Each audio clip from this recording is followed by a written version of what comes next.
Everybody likes the idea of taking something that you're familiar with and turning it into something that you're not as familiar with, like a 18-wheeler semi into Optimus Prime. And so that was the beginning. I joined Hasbro in 2000, and the company was in some degree of difficulty. So we were focusing back on our core brands, and Transformers was one of those brands that we began to really rethink about, and how do we reignite this brand for future generations. I was aware of the TV show, I used to watch it with the kids, but I thought this is a movie waiting to come out and be dusted off and to be reinvented as a live-action experience. I'm going to end your hunger once and for all. We were initially really resistant to the idea of doing it because it's something that we had cared about as kids, and that's always kind of it's on the one hand really exciting to take that challenge, and on the other hand you go like, I don't want to screw this up. The first thing that I sat down with the writers was an idea to make this a story about a boy in his car, because that's something everybody can relate to. Bumblebee, head for the underground parking entrance. Transformers were always about robots in disguise and more than meets the eye. And that more than meets the eye could mean more than just the robots. More than meets the eye could mean something about the human characters. But there were very few humans that we could draw from. So it meant coming up with characters that didn't exist before. In the original cartoon, there was a mechanic character who was kind of the basis for Sam. We kind of looked to movies like E.T. for the way that Elliot became the audience in how we were experiencing the wonder and the magic of E.T. coming to Earth. Our first draft actually was just focused on the kids. That's awesome. Steven Spielberg called me right when I was finishing The Island, and he said, I'd like to do Transformers, and I'm like, okay, all right, I'll think about it. Hung up, I'm not doing that movie. That's what I said to myself, I'm not doing a toy movie. I thought about it, and I went to Hasbro in Rhode Island, and they put me through Transformers school. This is the classic G1 Optimus Prime, very much like it was made in the 80s. He had a very simple transformation. Very easy to get from vehicle to robot.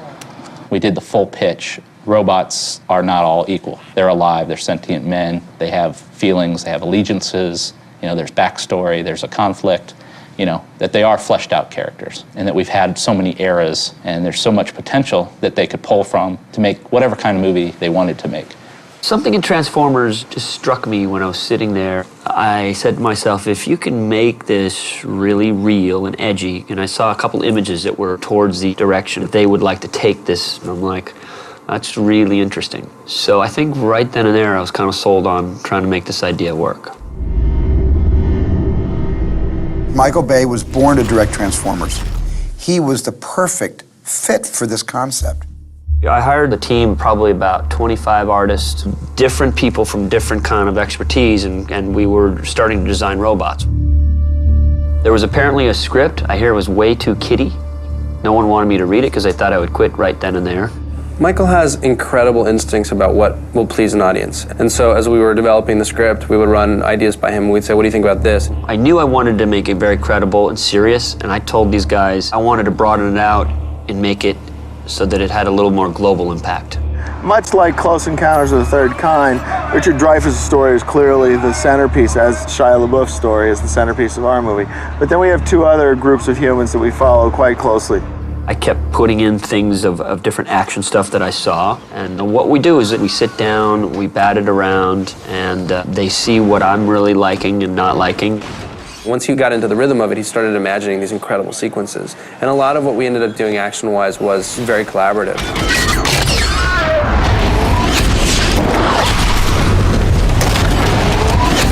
He is the sickest action director on the planet.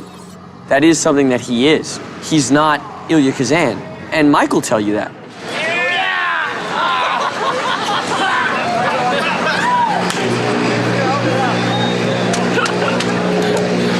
That's funny. Robots, there's a missile coming right down that street down there. Gonna hit that truck right there. The robots are holding it up. Okay, roll cameras. Roll armos. Speed.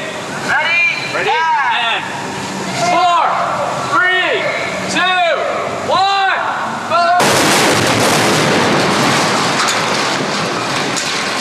Michael staged huge, logistically complicated scenes of massive destruction and explosions. And even when I was watching those dailies without the actual Transformers there, it was just eye candy.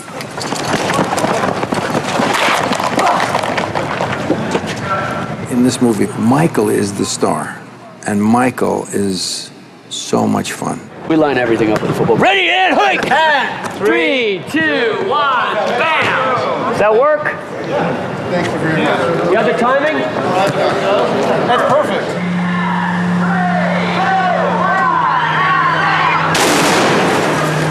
Action! I think Bayham's a good word for working with Michael. I mean, we have to be prepared to go in any direction. Get the armor. Cut. Might show up and he might say, today I want to flip a car. You have to be 3 steps ahead of Michael.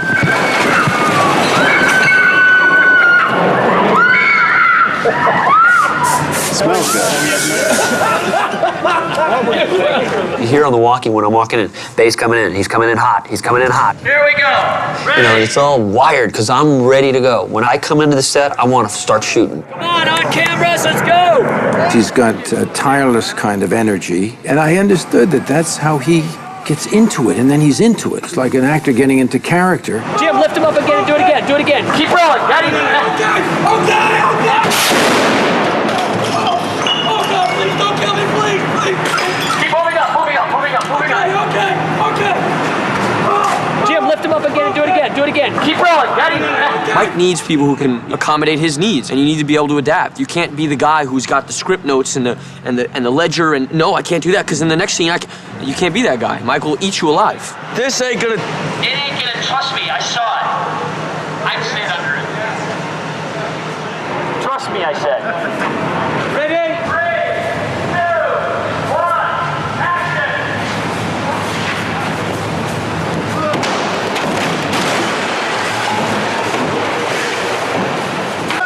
What he is he's very honest, he's very blunt, he's very direct, he's very opinionated. Give me a shot, Dave. And he has an amazing visual sense of film. Yeah! He likes to use the megaphone once in a while. Ready and rolling cameras. 3, 2, 1. Stay there, behind the pillar. No, you're going wrong way. The other way. God, he doesn't pay attention to what we're shooting. The thing about it is it's never personal. Oh. What are you gonna do now? What do you do? Throw him at him? Yeah, buddy. Really? Here, Randy. What? Worked with a crew, many of the same people for 10, 15 years. And so they know my style, they know my pace. Hey, Mike! Where you get it from?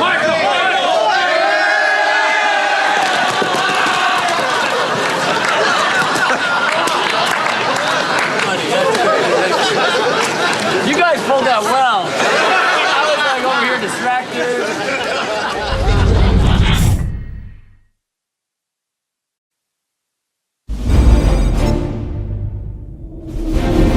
There's a lot of success attached to what Michael does, and there's a lot of careers that have prospered by being part of the films with him. So he attracts a lot of actors. How do you know you're getting a good shot? Great. I've been doing this for a long time. My producer, Ian Bryce, said to me, well, you should get this kid Shia. And I said, I thought he was older. So he came in and he actually looked like a 16-year-old. Now tell me what happened. No, you said you'd pick me up, no questions asked. I know, that was a deal. Pop, remember how Great Gramps pretty much flew over the cuckoo's nest? Uh-huh. Think it could have been passed on to me like a mutant with wiki gene?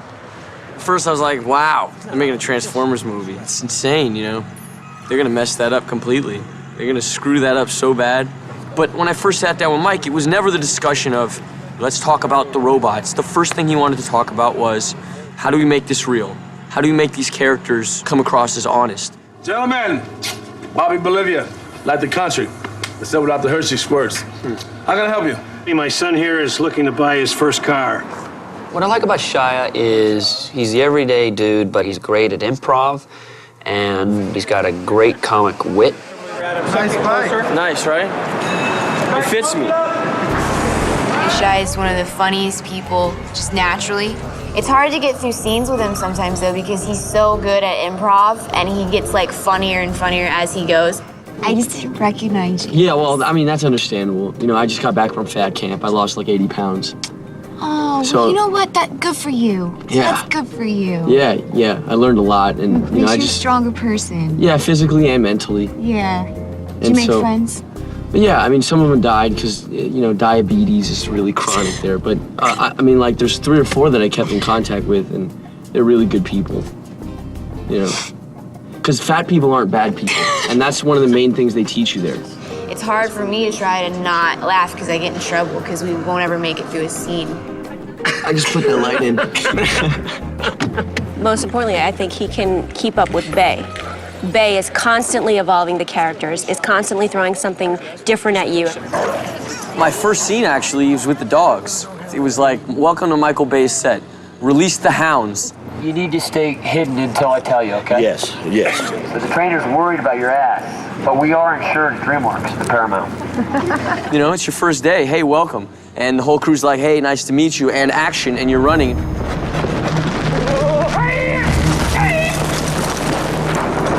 The dogs started getting smart after a while, and instead of stopping at camera, the dogs kept chasing Shia.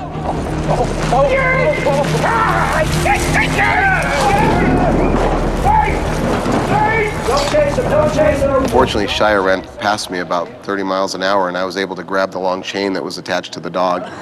Thank God Shia's a fast runner, all right? Because that thing wasn't stopping. It was going to clamp down on that poor kid's ankle, I'm telling you. That would have been the end of me in this film. It would have been the first day.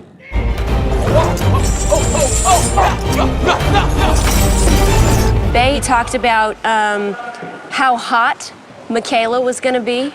We talked about finding literally the most gorgeous 18-year-old there is out there, which I think we did. I think we did. Now and action. Oh, God, if Trent could just see me right now.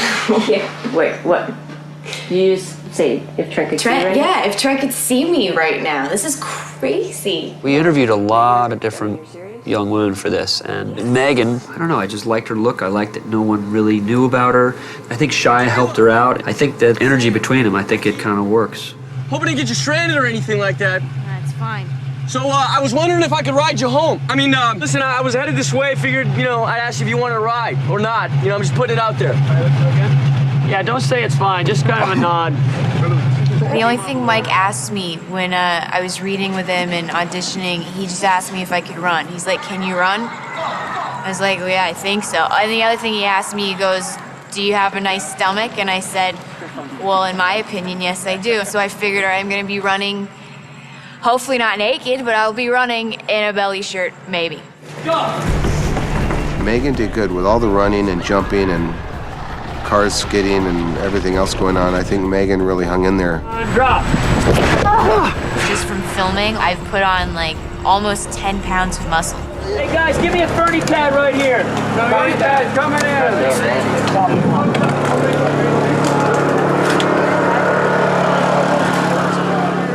All right, we're off. Roll camera. All right, here we go. And flip back on the next time. Here we go. Back out there.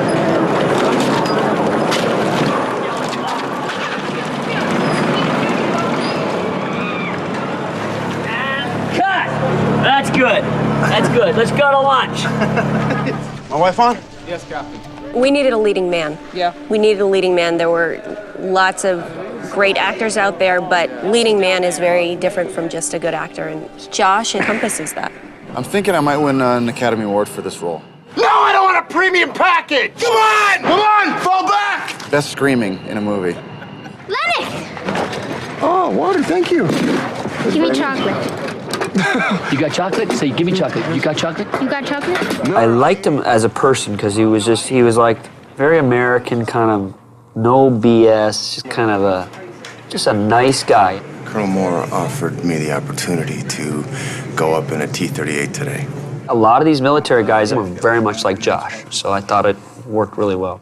Yeah, I'm with the top dog. You'll be fine. I had to go through about 4 or 5 hours of training, and you know, they basically tell you, okay, this is what's going to happen if you have to eject from the seats. I had to change shorts after I left training. I get to fly in a T-38 today. Not too snug, but not too loose. Hold them tight. And that snap rolls from bottom to top. Take a breath, hold it, please. And that's how it sits. I am happy if I get a chance to show what we in the Air Force can do and what great airmen we have.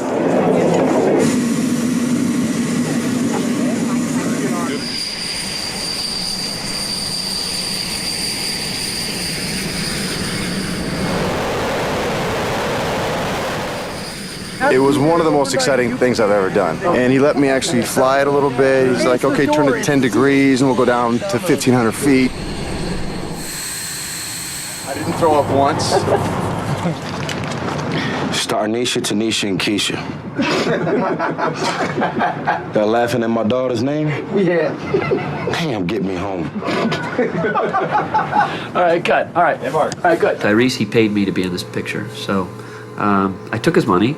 Commonly, when you start movies, and I make a mistake too, that it just takes too long. Michael Bay keeps everybody on edge so we can all stay sharp and on top of our game, because he's on top of his game. And, you know, if you don't step up, you get left by the wayside. Ready? Action! Hello, do you hear me? You hear me now? Hello, hello, hello, hello, hello, hello. No, I got no bars. I got no bars. I had a little situation right before I started filming. I just got sick, really sick. And I ended up missing like the first 3 days of filming. So to get back on the set after all of the warnings and precautions my doctor hit me with, and to be in Alamogordo was just crazy. 120-some degrees, white sand bouncing, the sun, bam, can't even look at the sand because it was so bright. Just hot, hot for no damn reason at all.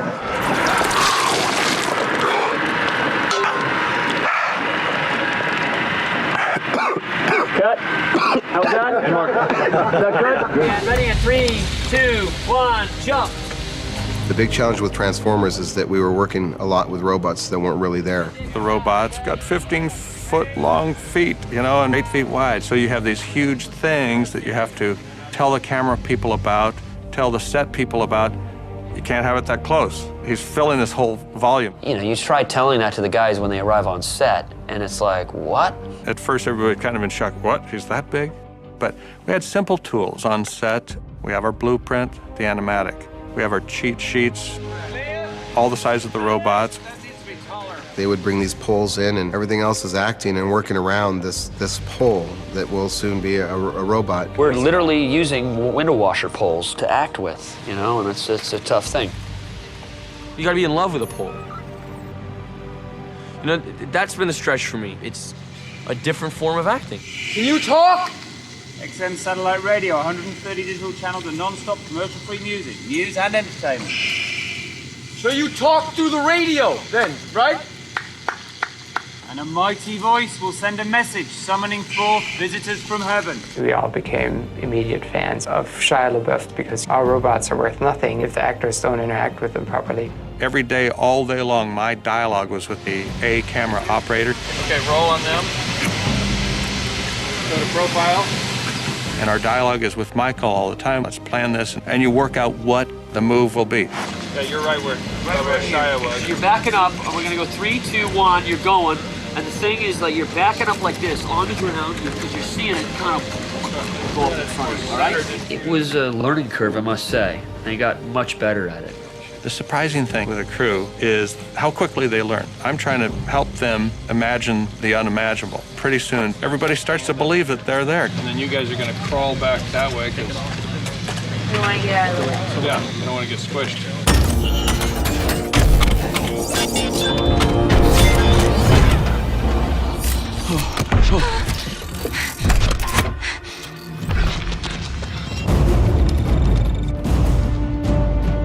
Michael was very insistent about the robots being energetic and being able to do all these acrobatic stunts. We wanted to have fighters and guys that could maneuver in ways that you'd never seen before. We went into this development phase of showing how agile we could make the robots and still convey a sense of weight. And we found that the closer things got to camera, the faster they could move. But when you see the entire robot at a further distance, we had to really slow things down to help sell their weight. I used real stunt fighters. We do fight choreography. With Kenny's guys that were great fighters, and different type of ninja type moves. What we did was create a fighting style that represented the characters of each robot. We would video these fights, not mocap, and it would help the animators get their kind of movements down and how we wanted to execute certain fighting scenes.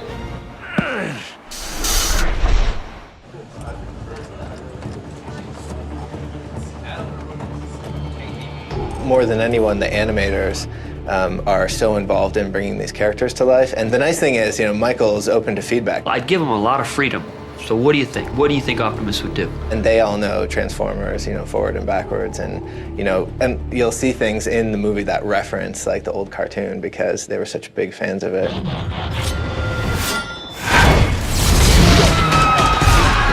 Come on, Decepticon, punk!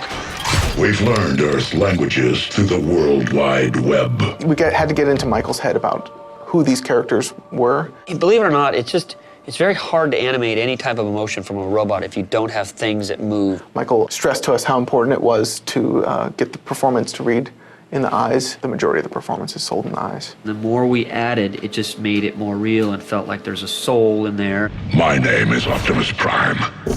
We are autonomous robotic organisms from the planet Cybertron.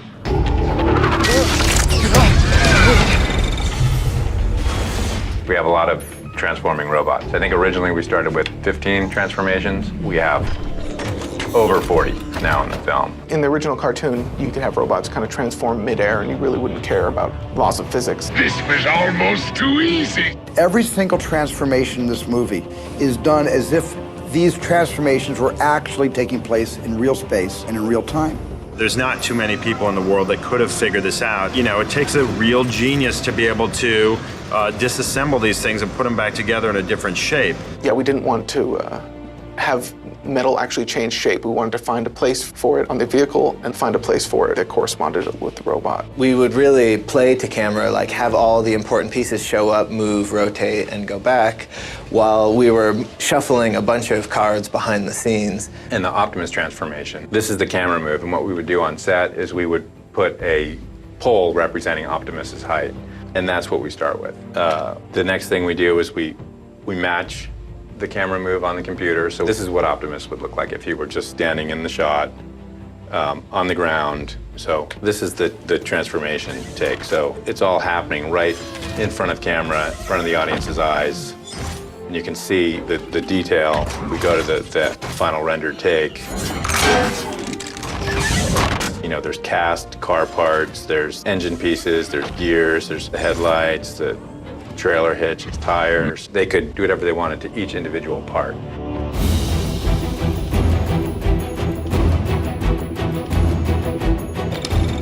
Friends of mine that are not in this business are always kind of nonplussed when I tell them that we have to, in a computer, completely recreate every single situation that we're shooting in.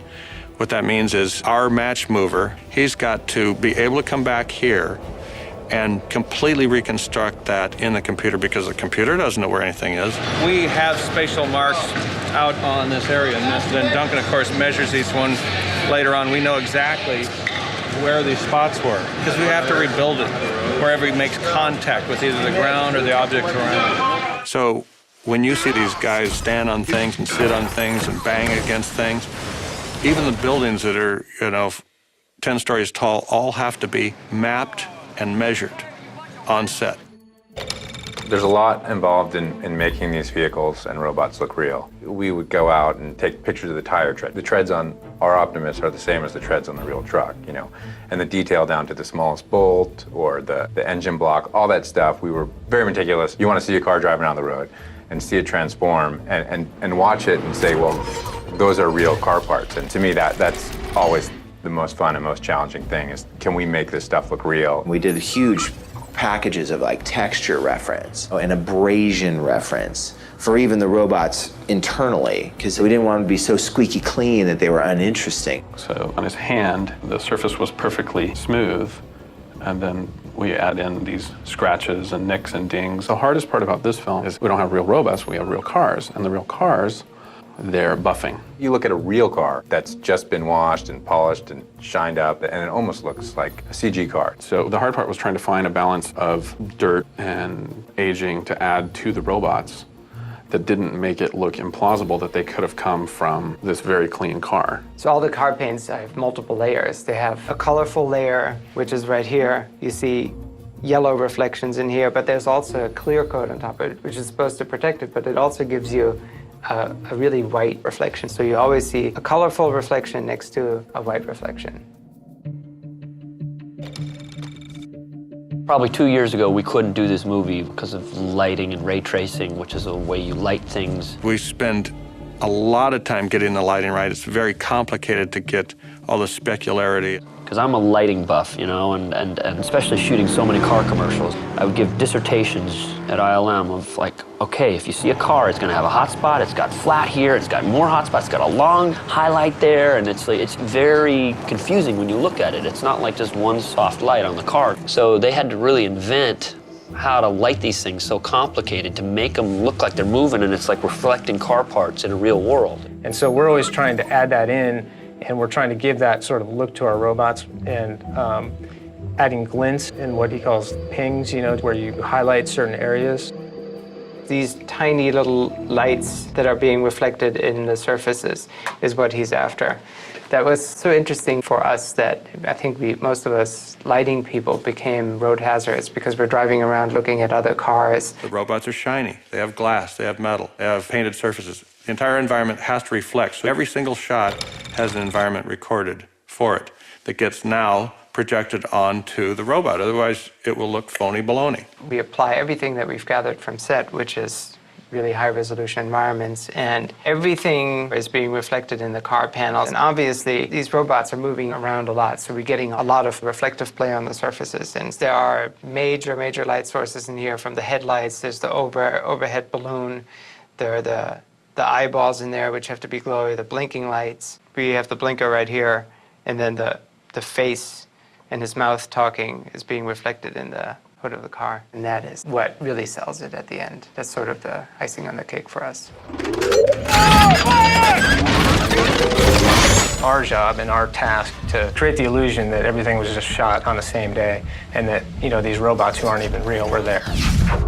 ILM is known for its really fabulous level of compositing. And these guys just look at the shot as artists all day long, judging whether or not that thing looks like it's really in there. We start with a background plate, obviously, that's shot in production, and then we take computer-generated elements and we add them to the shot. Michael is the type of guy that wants to shoot things messy, which I love, because you shoot the explosions or all the debris or anything on set. It makes it harder for us, but it's real. Let's say the bomb goes off next to the robot. We have to model the robot, but then we have to pull out that debris out of the plate and put him in there behind it, because he's got to fit into the background, but behind that debris that might be gone. It's very much a process for the compositor to get in there and make everything feel real again. And that's what those guys do. They attack the shot and take it to the point where it's finished.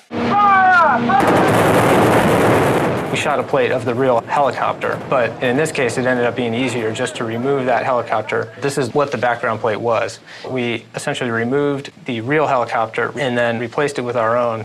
So here, the compositor has actually added in the helicopter, layered the soldiers back over the top, added in some bullet hits for when the soldiers actually fire and hit blackout, and then enhanced muzzle flashes in some cases to try to just bring out the visual excitement of the scene.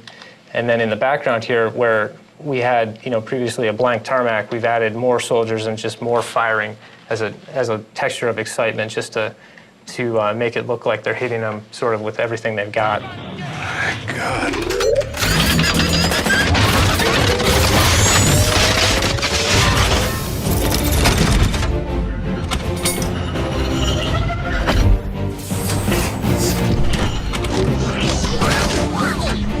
Everyone is just amazed at what they've done with the robots in terms of just how real it looks, how complicated it is. When you finally achieve a look where it really looks real, that's it. That's the biggest excitement of the day. There are definitely days when we go in and we review the shots and one comes up and you just say, whoa, you know, that's incredible. Like, it looks like a real transformer. That takes a high degree of artistry and technical support to make these things look that way.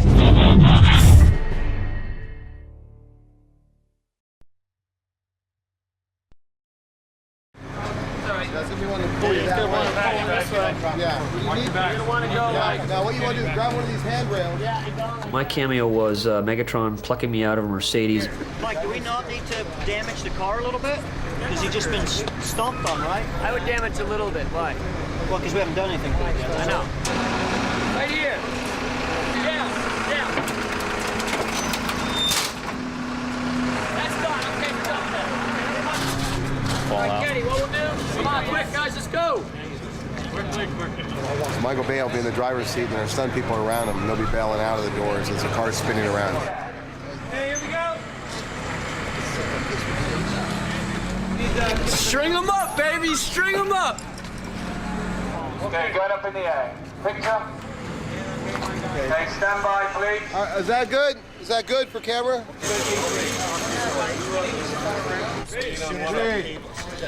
Ready, and action!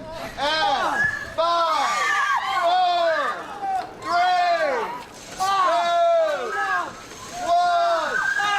Shut up!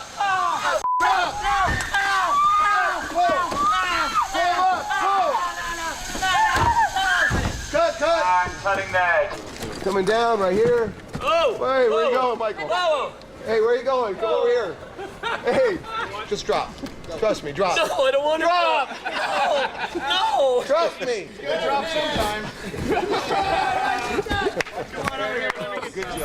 This is the best day on set so far, period. That's it. Nothing else to say. This is complete vengeance. I'm in a complete vengeance mode. I'm not jumping. All right, what else are the other angles? That really worked well. Yeah. Do you want one more angle? One more. 5, 4, 3, 2, 1. Shut up. Good.